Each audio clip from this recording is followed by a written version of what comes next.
This is the second book in a series called The Horror Story Volumes.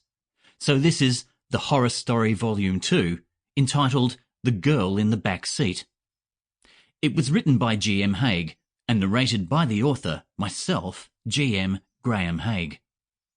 While I call these horror story volumes a series, they are all standalone books, and you don't have to read them in chronological or numerical order.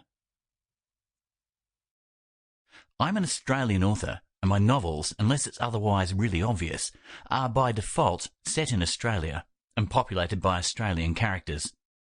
I'll also point out that I'm fortunate to live in the southwest countryside of Western Australia, along with my beautiful wife Lisa, 3 Great Danes, 2 donkeys, and a tremendous amount of wildlife that has absolutely no regard for anyone trying to record an audiobook in my studio. Despite my best efforts to avoid it, you may still occasionally hear very faint bird noises in the background. I've tried recording at night, but then you just get the frogs. These noises are almost inaudible and don't impact on the quality of the recording, but using some listening devices, you may just hear 1 or 2.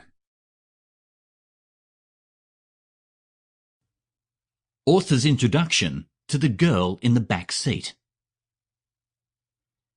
If you've listened to my horror story volumes before, you'll know that I include these brief introductions to the story and the idea behind it. A lot of readers over the years have been interested in the backgrounds to my horror books.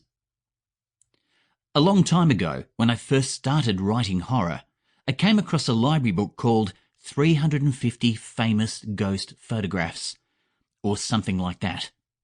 It was filled with, not surprisingly, pictures of ghosts, fairies, strange events involving sticky stuff called ectoplasm, the odd close encounter with a UFO, and a couple of supposedly genuine circus freaks that justified the possibility of werewolves. I say supposedly with a level of cynicism with which I figure most people would view the book, but the editors did point out something very interesting in their foreword.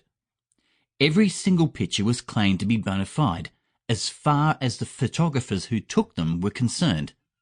In other words, yes, it was possible they were victims of a hoax, but no one contributing to the book had deliberately used trick photography or tried to fool anyone.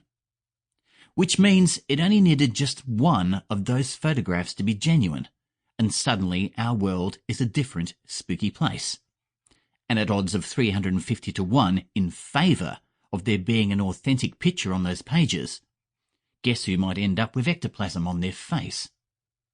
One photo in particular was very thought-provoking, and therefore damned scary, and I was always going to write about it one day.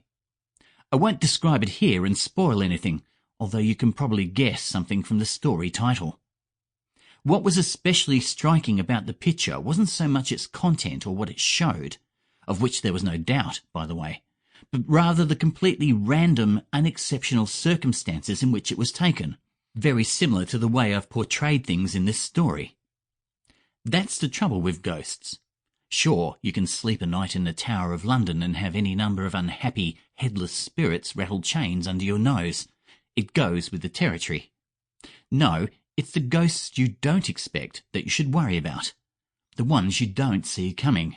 Like the ghost that might be standing silently in the corner of your room right now, watching you, maybe waiting for you to fall asleep.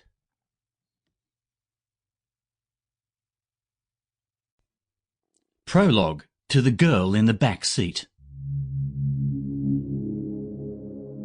The young woman stood on the side of the road, staring into the darkness. Tears filled her eyes, and she fought down a rising fear that she'd really said and done the wrong thing. He would call her bluff and never come back for her. Rachael had made a lot of desperate decisions lately. It was how you kept a lover, wasn't it?